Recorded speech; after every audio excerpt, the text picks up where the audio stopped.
राजतंत्र समाप्त होने के बाद लोकतंत्र आया।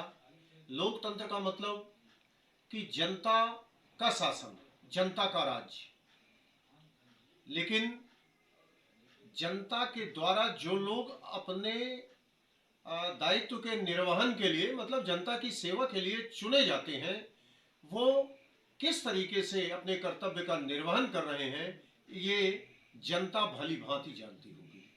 जनता आज जिन समस्याओं से जूझ रही है, जिन परिस्थितियों को भोग रही है, उसकी शायद इस लोकतंत्र के निर्माण के समय कभी कल्पना भी नहीं की गई होगी। वोट देने के बाद नीति निर्धारण से लेकर उसके क्रियान्वयन तक का सारा दायित्व हमारे नेता निभा रहे हैं। हम बात कर रहे हैं स्थानीय शासन की। मध्य प्रदेश के स्थानीय जो शासन मंत्री कैलाश विजयवर्गीय हैं, भाजपा के बड़े नेता हैं, व्यवस्था के तहत उन्हें मध्य प्रदेश में मंत्री बनना पड़ा। इंदौर में एक कार्यक्रम में उन्होंने कहा कि नगर निगम अपनी आय बढ़ाए, नगर निगम, नगर पंचायत या नगर परिषद अपनी आय बढ़ाएं, शासन के पास वेतन देने के लिए पैसा नहीं। फिर सतना अपने प्रभारी के जिले में वो पहुंचे, वहां भी उन्होंने यही बात दोहराई कि कर्मचारियों को वेतन देने के लिए शासन के पास पैसा नहीं है, स्थानीय निकाय आत्मनिर्भर हो, जनता के ऊपर कर लगाएं और अपनी आय बढ़ाएं, अपनी व्यवस्था करें। स्मार्ट सिटी के नाम पर मध्य प्रदेश में सामान्य से 2 गुने कर पहले से निर्धारित है।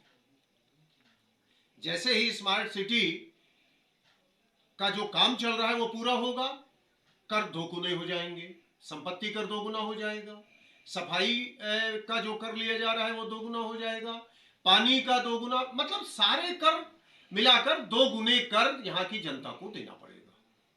हम यदि सतना की बात करते हैं तो यहां 1 साल से जनता को स्मार्ट सिटी की सौगात के रूप में धूल मिल रही है। उस धूल के कारण लोग परेशान हैं, बीमार हैं। पहले से ही सतना सीमेंट ने हमारे स्वास्थ्य को खोखला कर रखा था। ये यहाँ के स्वास्थ्य की सर्वे रिपोर्ट में भी आ चुका है। अब साल भर से हम सड़कों की धूल खा रहे हैं। कहीं नाली बनती है, कहीं सड़क बनती है, कहीं खुदाई होती है, फिर कहीं गिट्टी पड़ती है। मतलब बनाना, तोड़ना, बिगाड़ना 2 चीजें हैं। उसका नुकसान हमको हो रहा है स्वास्थ्य के लिए, और दूसरा हमारे पैसे को खिलवाड़ के रूप में उड़ाया जा रहा है। जनता से अभी जो पैसा लिया गया उतने में शासन को संतोष नहीं है, 2 गुना पैसा होना है, वो टैक्स 2 गुना होगा।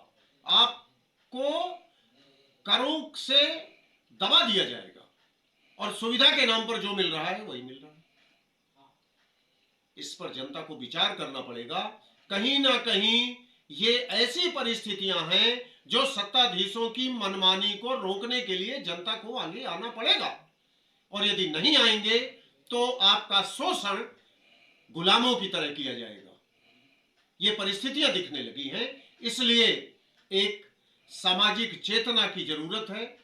और इस तरह के जो भी संकट हैं, एक उदाहरण है ये कि करारोपण हो रहा है, डबल हो जाएगा, संस्थाएं जब तक आत्मनिर्भर ना हो तब तक आपके ऊपर कर लादते जाएं, और आपके ऊपर कर लाद के संस्था अपने आप को मजबूत कर ले।